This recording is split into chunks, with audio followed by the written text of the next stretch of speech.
చేస్తానత్తా.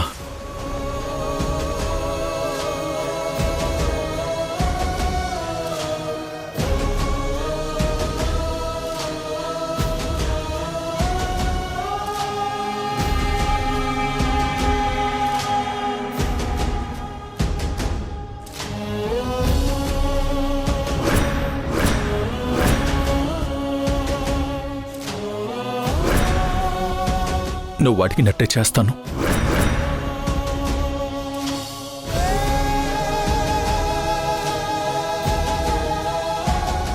ఇంకెప్పుడు మనం విడిపోకూడదు వసుంధరా, విడిపోవద్దు. నాకు మాటివ్వు.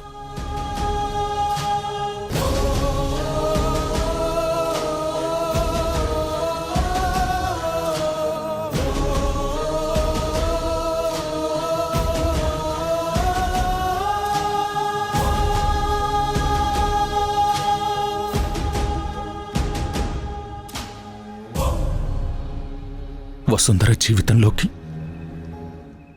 నేనుగా ఎప్పటికీ రాను.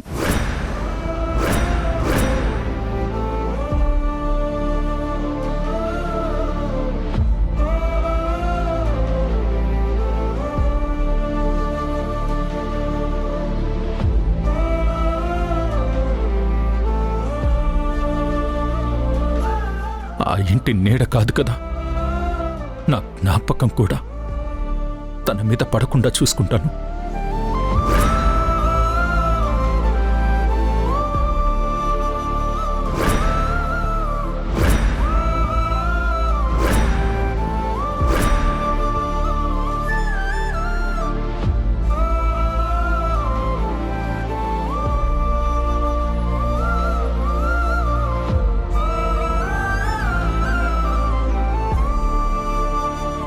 ఇది నేనిస్తున్నా మాట.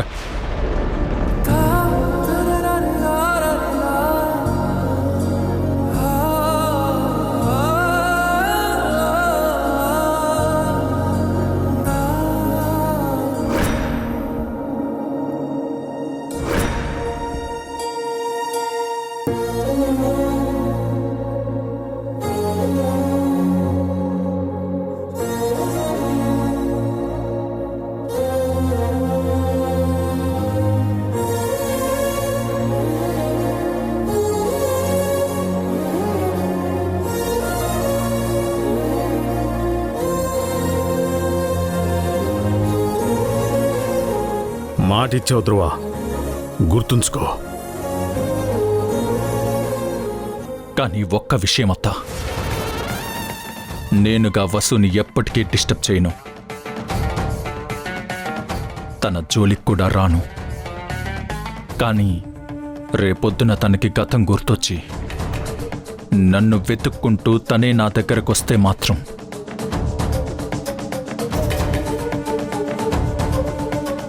అప్పుడు నేను చచ్చినా తనని వదలను.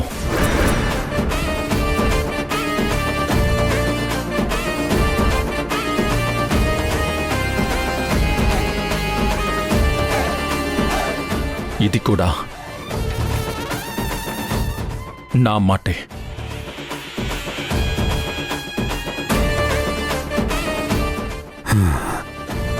ఇచ్చిన మాటకే మళ్ళీ మెలికి పెడుతున్నావు. రేపొద్దున మనసు మారి మళ్ళీ తన వెనకాల వెళ్ళవని ఏంటి నమ్మకం? మాట మీద నిలబడతావా? అత్త అని పిలిచినా నన్ను కన్న బిడ్డలా చూసుకున్నది నువ్వు. నీ పెంపకంలోనే నేను పెరిగాను. ఆ పెంపకం మీద నమ్మకం ఉంచత్తా. ఇది నీకు నీ మేనల్లుడిస్తున్న మాట.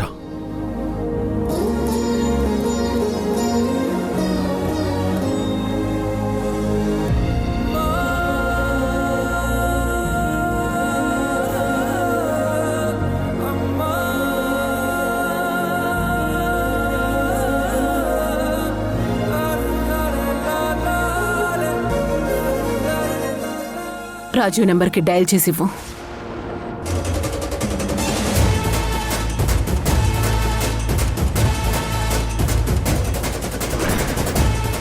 హలో, అక్కడ ఎస్ఐ గారికి ఫోన్ ఇవ్వు.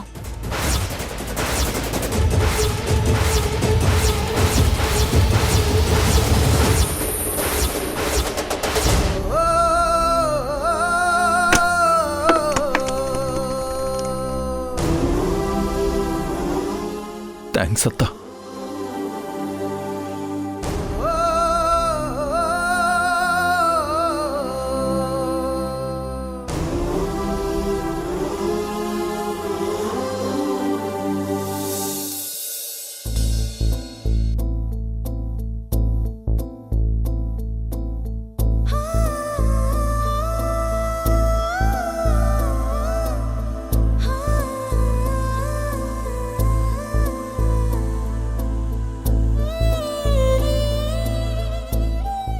నాకు నువ్వంటే చచ్చేంత ఇష్టం రా. ఈ జన్మంతా విడిపోది జంట అని దీవించిన గుడి గంటను ఇక నామది వింటుందా? నా వెను వెంట నువ్వే లేకుండా మిమ్మల్ని ఇంకా వదలను సార్. నన్ను గుర్తిస్తే మీరు నా ప్రాణం. వసు, వెను తిరిగిన చెలిమి అలా తడి కనులతో నిన్ను వెతికేది ఎలా?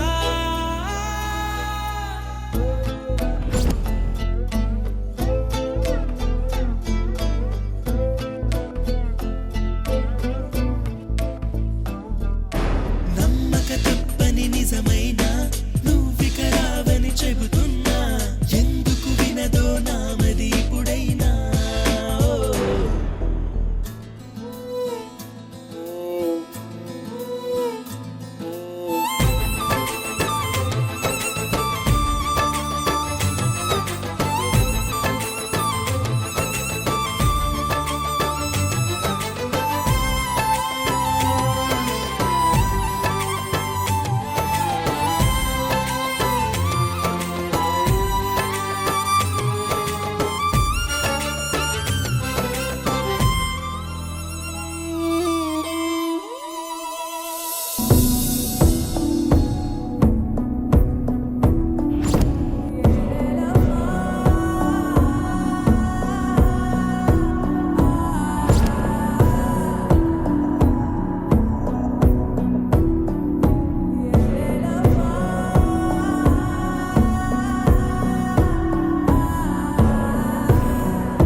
సూపర్. అసలైన ముడి ఇప్పుడు పడింది. ఇక నుంచి నేనాడిస్తా అసలైన డ్రామా. చూడు ధ్రువ.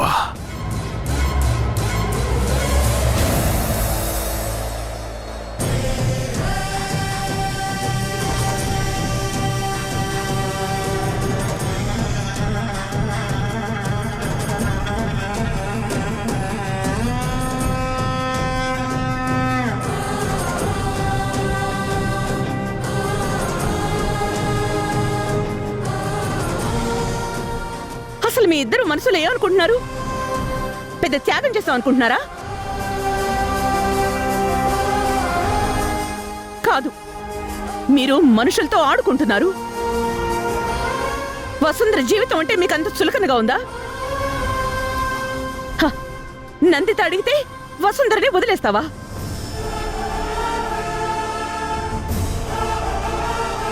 తనేమైనా వస్తువా? ఇప్పుడు వసుంధర కన్నీ గుర్తుకొస్తాయి. నువ్వు తీసుకున్న నిర్ణయాన్ని స్వాగతిస్తుందనుకుంటున్నావా? అది సమర్థిస్తుందో లేదో నాకు తెలియదమ్మా. కానీ ఒకవేళ నిన్ను తన కోసం జైలుకి వెళ్ళనిచ్చుంటే మాత్రం ఖచ్చితంగా క్షమించదు. నువ్వు ఉండి అత్తమ్మని అలాంటి పరిస్థితుల్లో వదిలేస్తావా అని నా మొహం కూడా చూడదు.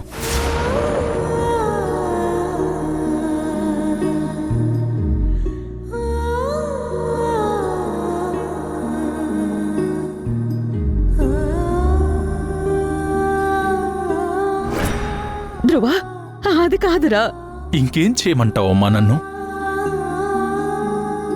నా వల్ల నిజంగా తనకెప్పుడు ప్రాబ్లమ్సేనమ్మా.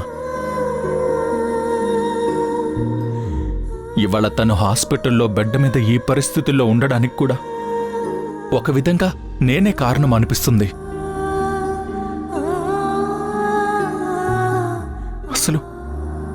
అసలు ఈ ధ్రువ అనేవాడు ఆ వసుంధర జీవితంలో లేకుండా ఉండుంటే తను ఎంత ప్రశాంతంగా ఉండేదో కదమ్మా.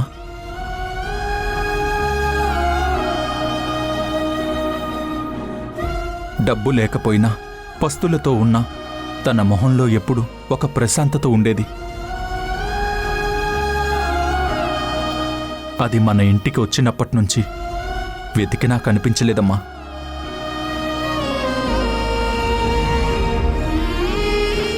తనకి నువ్వంటే పిచ్చిరా. నువ్వు జరిగిపోయిన తప్పుల గురించి ఆలోచిస్తూ జరగాల్సిన వాటిని డిసైడ్ చేయడం కరెక్ట్ కాదురా. అసలు నేనే తనకి కరెక్ట్ కాదమ్మా.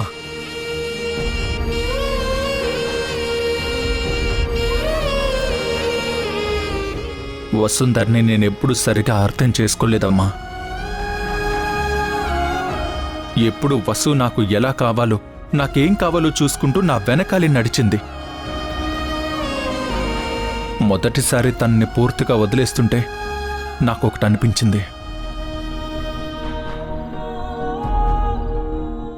వసుంధర అనే ఒక తెల్ల కాగితం మీద ధ్రువ అనే ఈ నల్ల చుక్క లేకపోవడమే కరెక్ట్ అనిపించింది.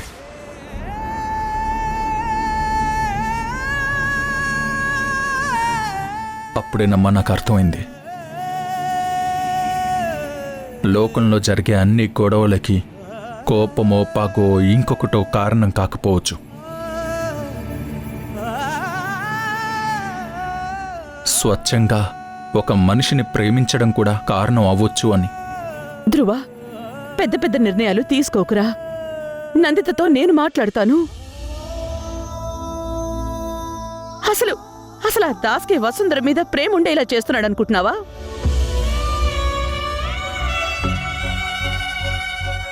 వాడికి ఈ ఆస్తి మీద ప్రేమ. ఆ ఆస్తి ఏదో వాడి మొహాన కొడదాం.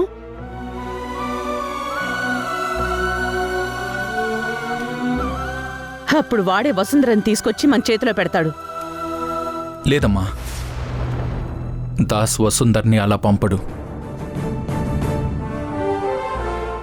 ఎందుకంటే దాస్కి కావాల్సింది ఆస్తిలో వాటా కాదు, మొత్తం ఆస్తి.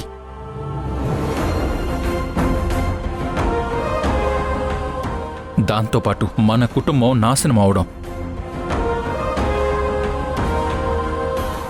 ఏ రోజు ఇదిస్తే రేపు ఇంకో మెలిక పెడతాడు. మల్లిక, ధ్రువ చెప్తుంది కూడా నిజమే. కొంచెం ప్రాక్టికల్గా ఆలోచించు. ఇక్కడ ఆస్తి సమస్య కాదు, దాసే సమస్య. నువ్వు కూడా అలా మాట్లాడతావేంటి రాజీవ్? నువ్వైనా వాడికి నచ్చ చెప్పాల్సింది పోయి వాడి నిర్ణయాన్ని సమర్థిస్తున్నావా?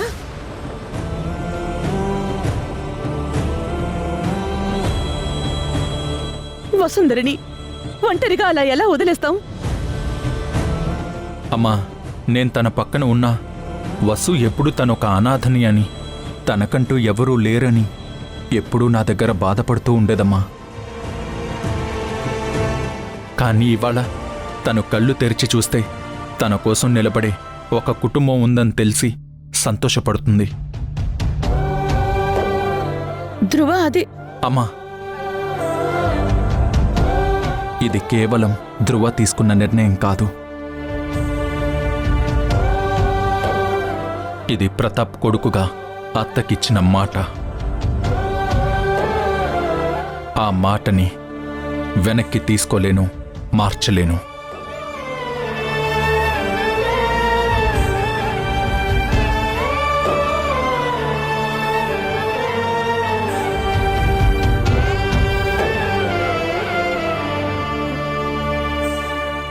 ఎక్స్క్యూజ్ మీ, డాక్టర్ గారు మిమ్మల్ని ఒకసారి లోపలికి రమ్మంటున్నారు.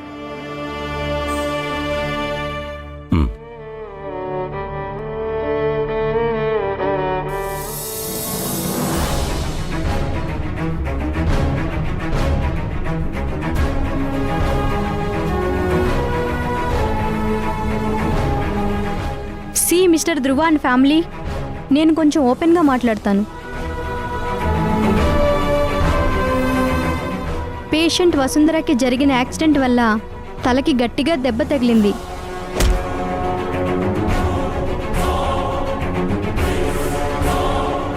దాన్ని మెడికల్ టర్మ్స్లో చెప్పాలంటే it's a clear cut case of retrograde traumatic amnesia. అంటే ఏంటి డాక్టర్? మా వసుంధరకి ఏమైంది? సాధారణ భాషలో చెప్పాలంటే యాక్సిడెంట్ జరగడానికి ముందు లైఫ్లో ఏం జరిగిందో, తను ఎవరెవరిని కలిసిందో ఆ గతమంతా మర్చిపోయింది.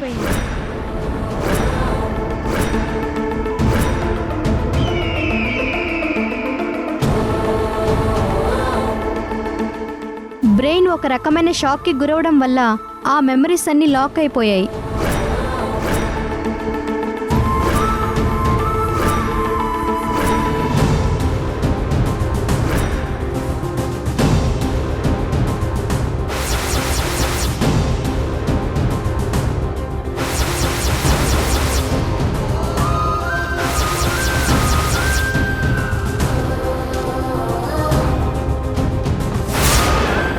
అంటే తనకి గతం గుర్తుకొచ్చే ఛాన్సే లేదా డాక్టర్?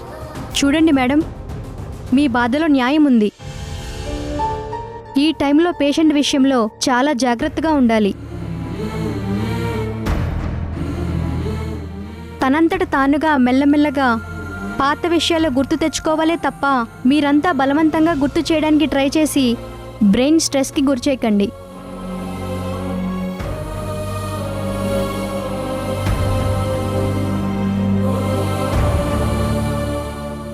ఒకవేళ బలవంతం చేస్తే ఏమవుతుందంటే ఫ్యూచర్లో తన రోజువారీ విషయాలను కూడా మర్చిపోయే ప్రమాదం ఉంది.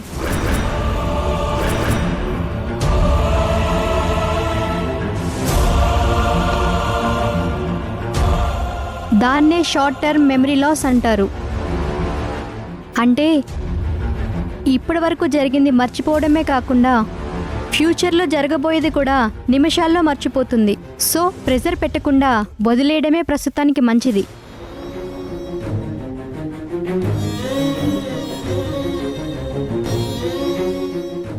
గతం గుర్తు రాకపోతే రాకపోయింది, ప్రాణానికి ఏం ప్రమాదం లేదుగా డాక్టర్. అయ్యో, అంత దూరం వెళ్ళకండి. తనకి బలవంతంగా ఏదైనా గుర్తు చేస్తే తప్ప she can lead a normal life. ఈ లైఫ్ తనకి కంఫర్టబుల్గా అనిపిస్తే అసలు తను గుర్తు చేసుకునే ప్రయత్నం కూడా చేయదు. విన్నావుగా నందిత, తన జీవితం ఇక మన చేతిలో ఉంది. నేను చూసుకుంటాను, నువ్వు అస్సలు దిగులు పడకు.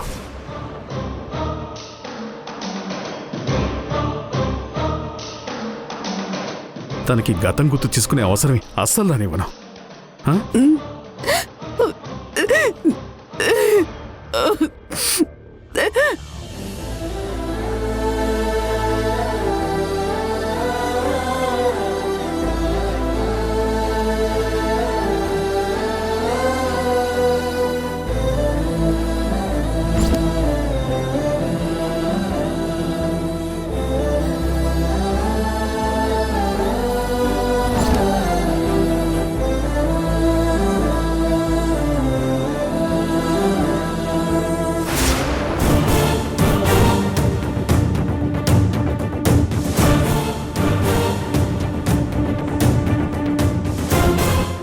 అంటే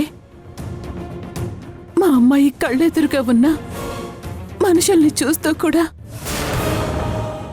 వాళ్లతో తను పంచుకున్న జీవితాన్ని, జ్ఞాపకాలని గుర్తుపట్టలేదన్నమాట. అవునమ్మా, మెడికల్గా ప్రస్తుతం ఉన్న సిచ్యువేషన్ ఇదే.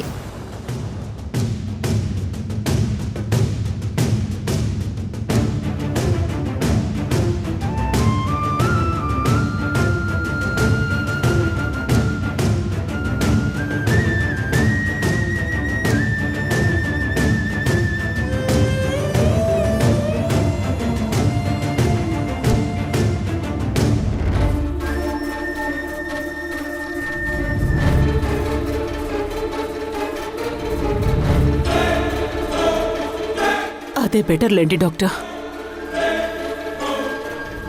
ముసుగు వేసుకుని నటించే వాళ్ళని ఇక గుర్తుపట్టదు.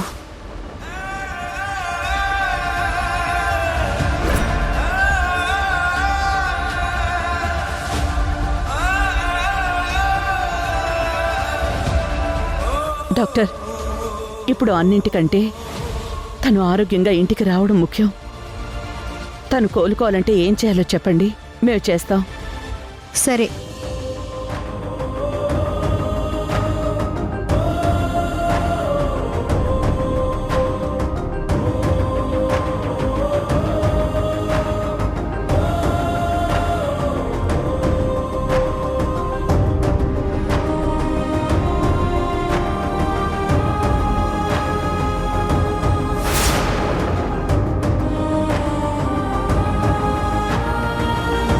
నువ్వు ఎప్పుడూ హ్యాపీగా నవ్వుతూ ఉంటే తనే పరిగెత్తుకుంటూ వచ్చేస్తుంది. కానీ నువ్వు ఎప్పుడూ నవ్వుతూనే ఉండాలి, సరేనా?